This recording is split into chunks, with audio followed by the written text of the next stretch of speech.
evidence kalau student tanya saya buat, it's not here. Sebab tu kenapa saya bagi rule. Saya tak nak you hantar pakai email. Sir, saya tak boleh hantar file saya besar, saya hantar pakai email. Saya tak layan dah itu. Sebab dalam instruction saya dah jelas saya kata, saya tak akan terima apa-apa submission di luar daripada ULEarn. Itu memang budak akan rasa, dia akan jelas lah, dia faham lah. So kalau dia kata file saya tetap besar, you have to find the way. Tapi saya tak boleh benarkan saya pakai zip. You dah belajar, saya kata macam mana. So kena macam tu lah. Dia kena ada give and takes dia jugalah on that. So jadi daripada capturing ni, kalau saya rasa saya nak bagi grade, saya boleh bagi grade. Saya boleh tengok file dia kat sini ni kan. Saya boleh buka file dia. Kan? Sebab dia PDF contohnya, kita boleh tengok file tu. Kan? So sini tak ada PDF ke? Okay, so dan kemudian kalau saya nak grade kat sini, I just grade lah kat sini. So berapa you nak grade out of the point nak grade? Kalau you rasa you nak grade kan, then you grade. Kalau you rasa macam ni, then I want to grade, then you bagi feedback. This is what I do lah usually. So saya kata okay, resubmit. So saya akan buka balik lah resubmission tadi tu. Maka semua orang berhak untuk resubmit. Attempt kadang pun bagus. Dia buat berapa attempt, berapa file nak submit. Dalam ULEarn tu, bila kita nak suruh budak hantar kan, kita boleh letak berapa file dia boleh submit kan dalam aktiviti tu. Saya bagi dia 2 atau 3. So dia boleh buat resubmission lah, more than 1 kali lah untuk buat attempt submission tadi tu. Right? So that's how I do it lah. Mana masa. Jadi with this kind of activity ni sebenarnya saya memberi peluang kepada pelajar lah untuk masukkan. Jadi contohnya kat sini kita nak buat activity, class activity, maka kita masuk dekat sini. Kita boleh gunakan assignment. Masuklah seperti biasa lah. Kalau ada kelas activity, assignment lah. Survey lah. Semua macam tu. Saya tak pernah. Attendance tu masalahnya. Yang attendance tu sebenarnya you kena still manually masukkan. Sebab tu so saya tak gunakan attendance tu. Sebenarnya kalau ikutkan dari segi aktiviti ni, ada banyak tau aktiviti ni. Ada banyak dalam tu. Cuma kita deactivate. Saya backend dia ada banyak, tapi kita deactivate. Even yang matematik tu, dulu saya pernah ni. Okey, cuba kita tengok contohnya quiz . Saya buat satu quiz lah . Quiz. Saya masuk, saya add. Ini untuk lecturer yang matematik lah . Cuma saya tak explore. Contohnya ni kita nak buat spot quiz je lah, bukannya nak ke atas. Untuk assessment. Ni. Okey. Timing kita boleh masuk, grading kita boleh masuk kan. Lepas tu kita boleh letak kat sini kan. Tahu kan pakai restriction access ni? Tahu tak macam nak pakai restrict access ni? Dalam restrict access ni sebenarnya kita boleh restrict macam-macam perkara. Kita nak restrict date, grade, group ataupun user profile. Kalau contohnya kita nak this particular quiz ni nak dibuka minggu depan, tapi saya nak buat sekarang, maka you letak date. Tapi you boleh letak multiple. Dan kemudian you nak buka minggu depan dan you nak bagi pada satu grup saja. Then you add pula another restriction. Dia akan bertumpuk lah. Dan itu dia akan restrict pada student. Very simple. Contohnya saya nak buat satu lah. Tak ada restriction. Saya nak buat quiz. Saya save. Masuk quiz contohnya. Ini quiz kat atas lah, tapi saya buat kat dalam ni sebagai contoh. Let's say saya nak buat matematik. Okay, kat sini ada quiz. Spot quiz. Okay, bila kita masuk ke spot quiz, kita nak edit quiz. Kita boleh create, ada satu untuk matematik sebenarnya. Add a new question. Nampak tak kat sini saya ada masukkan satu dipanggil stat. Ini adalah plugin baru. Stat ni plugin baru, tahun lepas saya masukkan. Specifically kepada lecturer-lecturer yang mengajar matematik. Dan dia nak buat quiz online. Dan dalam quiz tu dia nak tengok student tu boleh buat jalan penyelesaian, dan secara automatik ULEarn akan kira markah dia betul tak jalan penyelesaian. Sebab waktu ni Dr. Gede kan bising kan. Dr. Gede ni kan suka bising kan. Dia dah tak ada kat sini kan. Jadi bising. Dia kata tak boleh. Matematik pakai ULEarn tak boleh. Lepas tu saya kata okay, if I show you boleh, are you going to do it? Lepas tu dia senyap. Tapi saya masukkan juga stat ni. So what you can do, bila you klik stat ni, cuma sebab saya ni kalau matematik sorry saya orang design, dia rupa dia macam ni. Faham tak agaknya macam nak isi? Saya minta bantuan lah. Ni question text ni. Kalau dia dalam bentuk equation, masukkan soalan tu. Lepas tu letak dia punya jawapan, jalan kata kerja dia. Nanti dia akan ada markah. Nanti secara automatik Ulearn akan kira sama ada jalan penyelesaian dia betul atau tidak. Dia akan bagi markah. Jadi you tak payah buat manually. Nak grading manually. Ulearn akan terus bagi markah. Dia robot bagi markah lah. Ha? Dia robot bagi markah Ha, ha, ha. lah. Sebab itu yang dia minta. Dia kata malah nak buka manual, tak boleh, tak boleh. Jadi saya pun kena challenge ni, dia kata. Kita kan kalau orang challenge, kita kena sahut lah challenge tu kan. Sebab yelah gede, dia kata tak boleh. Saya dah cuba macam-macam, tak boleh. Even dia nak masukkan, even dia kata equation ni pun dia kata latex, saya kata. So saya kata kenapa nak pakai latex? Ni kat sini ni, when you click kat sini ni, saya kata ni ada ni apa nak pakai latex, tulis je lah pakai tu, equation editor tu. Nak buat matematik, siapa kata tak ada? Tipulah, tak ada. Bila kadang kita ni kan, bila kita tak ada.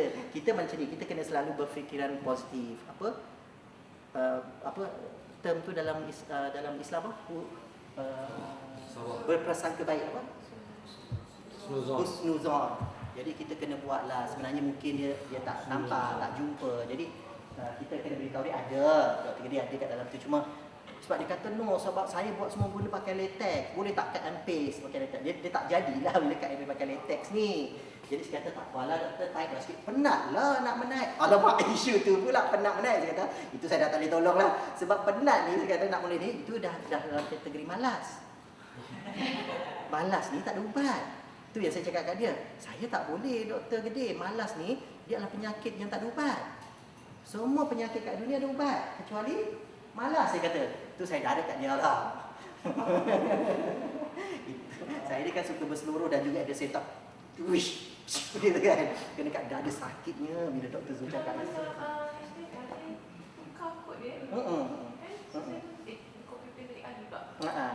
Dia terus ubah. Betul. Kan? Jadi itulah dia, tapi adalah restriction dia lagi lah. Mungkin ada restriction yang kita tak boleh buat kan. Tetapi sebenarnya bukan tak bermaksud bila kita tak ada fungsi tu kita tak boleh langsung. Ada mungkin assessment yang lain yang kita boleh assess kan. So kita kena, orang kata kita kena kena pandai. Sebenarnya kat mana kan. Okay, nak buat assessment tu. Nah, itu satu lah So kita boleh tengoklah dalam ni lah. Okey.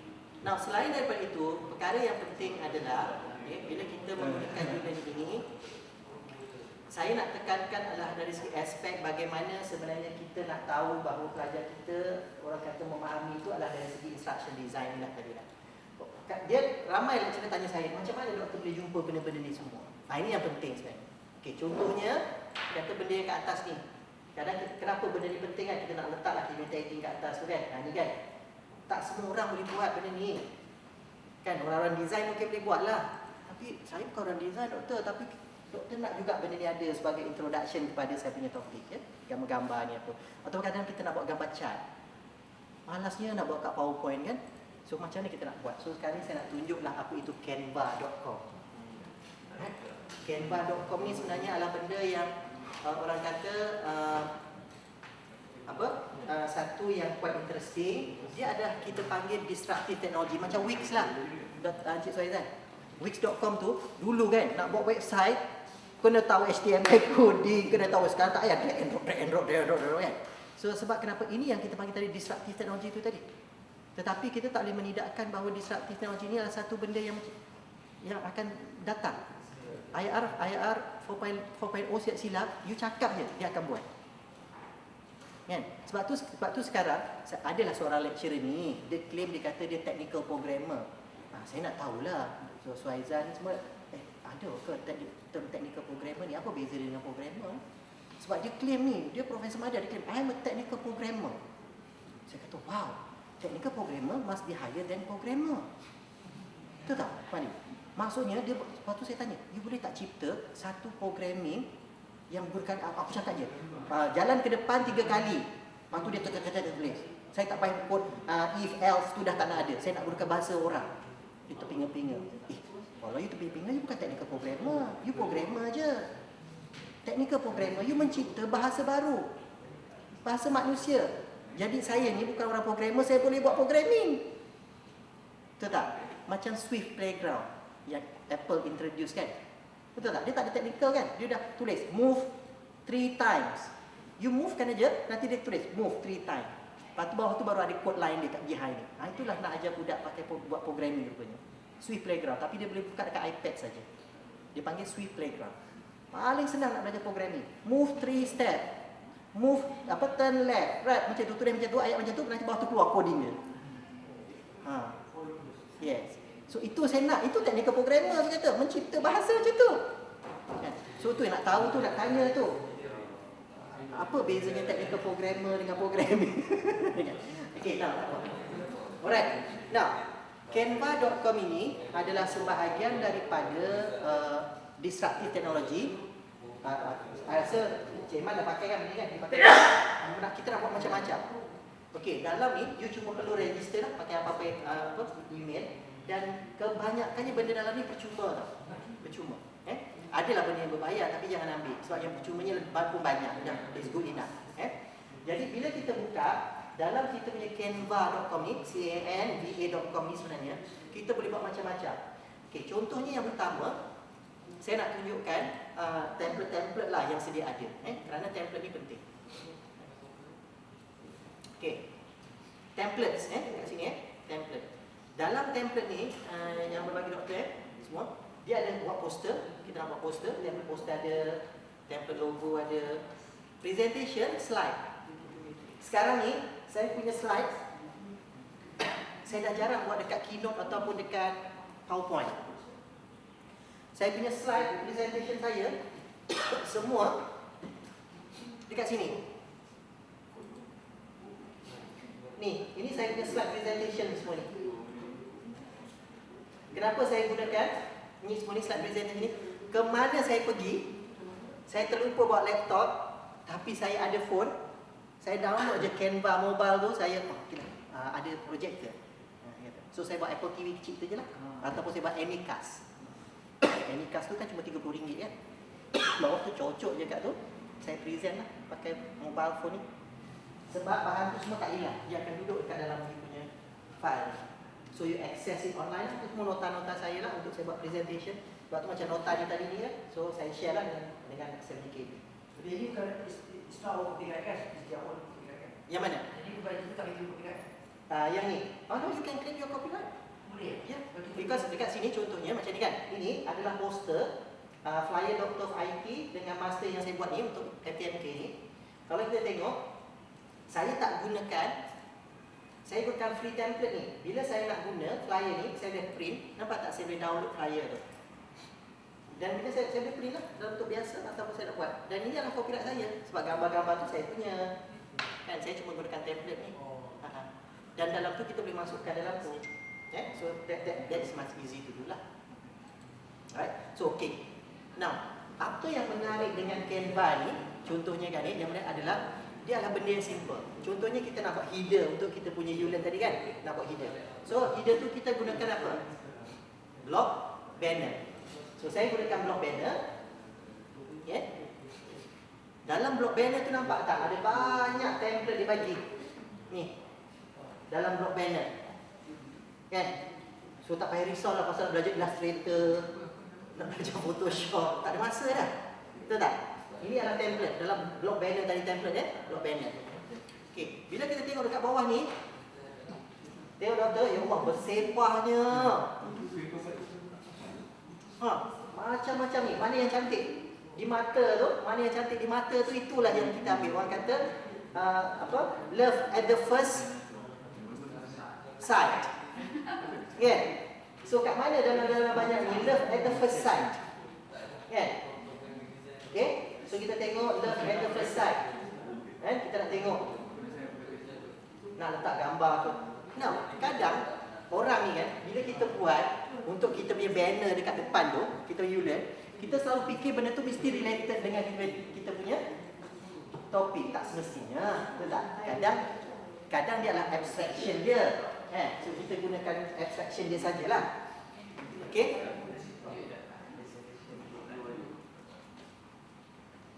So kita tengok mana satu yang agak menarik lah, yang kita rasa kita menarik.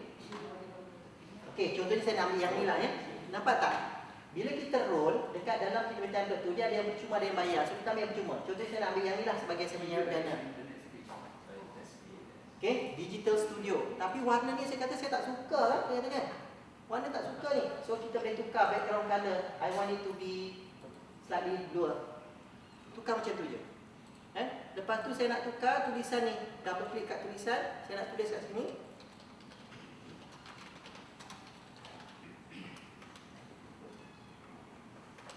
Contohnya. Dan saya boleh letak nama kat sini. Okey, gambar ni saya tak nak. Saya kata, saya delete gambar ni. Saya nak letak gambar lain. Pergi dekat element. Saya nak illustration ni gambar. So, kat sini ada banyak illustration ni gambar contohnya. Ini yang baik cuma ni. Even chart. Beautiful chart pun boleh letak. So, saya nak ambil lah elemen apa saya nak ambil. Contohnya, saya nak represent. Okey, contohnya digital media design ni. Saya kata saya nak letak gambar brushes. Okay, nampak tak? Free kan? Okay, free. Saya nak ambil ni lah. Saya rasa macam lawa je yang ni. Klik je masuk dalam. Saya letak kat sini. Tulisan ni saya boleh adjust. Saya turunkan bawah. I want this to be bigger. Tarik saja. Right? Nama kat sini, nama kita dah. Okey. Dah. Saya kata yang bawah ni saya jadi. Okey, enam siap. Contohnya. Enam. Ini adalah saya punya banner untuk saya punya Ulearn course tadi tu kat depan. Cukup. Automatic, tak payah tekan butang save Dia auto save. Auto save ni. Tak payah tekan butang S ni hilang ke tak payah. Apa yang you dah buat ni auto save. Okey. Nah, so sekarang ni saya nak jadikan ni nak download PNG lah, dia suggest PNG lah at the moment. So size dia kecil, tak apa. No, sebab kalau size ni bayar, dia akan bagi kecil, tak apa. No problem. Download. Okay, dia preparing your design, tutup yang ni. Nampak tak dia download kat sini ni dalam bentuk PNG. Open. Inilah dia bannernya. So now kita nak tukar kita punya banner kat sini ni tadi. Ni ke saya punya LTC. Okay. So sekarang ni saya nak masuk dekat saya punya dashboard. Saya tak minat saya punya apa? Banner saya ni tadi ni, saya tak minat. Saya nak tukar. Ni kan? Saya nak tukar. Tak cantik yang ni. So saya pergi kat mana? Kan ada ni kan? Setting ni. Nampak tak ni? So saya delete. Saya pergi ambil gambar ni dari sini. Browse. Choose. Dekat desktop tadi tak salah saya. Okay, dekat download. Saya ni tak suka tengok benda bertulisan. Saya suka tengok ikon.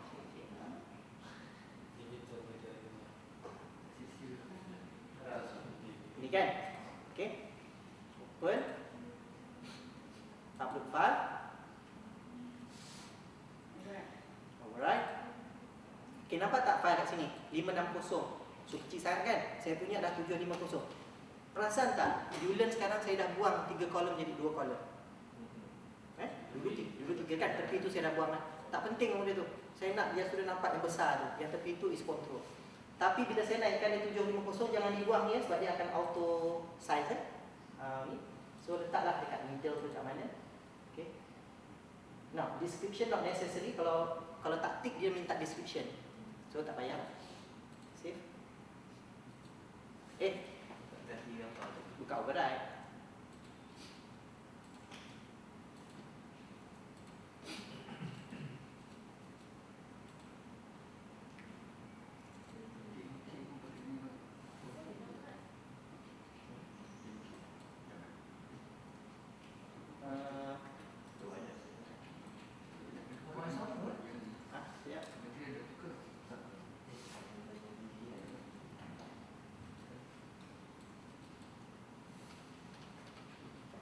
Dia pakai yang lama.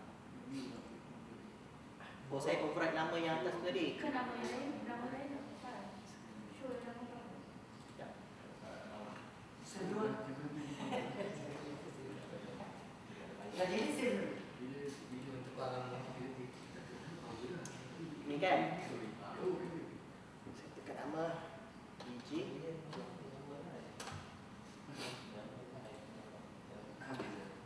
Okay. Browse, choose file.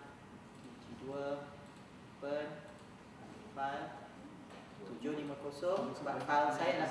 Okey, ingat kita punya Ulen tu corner tu the safe zone dia adalah 750 pixel lebar dia. 750 Okey. So 750 saya nak letak dia dekat middle pun tak apa. Okey, so saya save image. Right? Bila masuk tu dah ada, saya save changes lah. So maka dah buka. Right? So contohnya nak buat chart.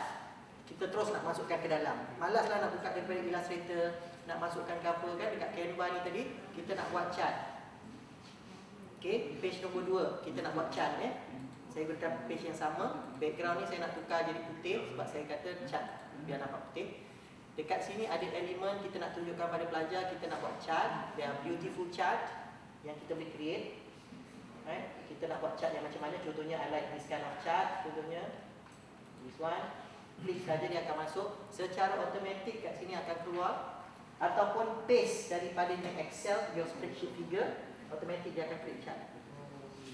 No problem. So you can do a lot of things lah. Ataupun you tukar di sini lah. Right? So kalau ni contohnya chart ini kita nak masukkan dia ke dalam kita punya ni, kita download sajalah sebagai PNG dan kita linkkan balik ke dalam kita punya Ulen tadi. So now the best part of Canva ini bukan setakat boleh buat tu, kita boleh buat animated GIF. Animated GIF. Apa fungsi animated GIF tu? Kadang kita nak benda yang animated lah.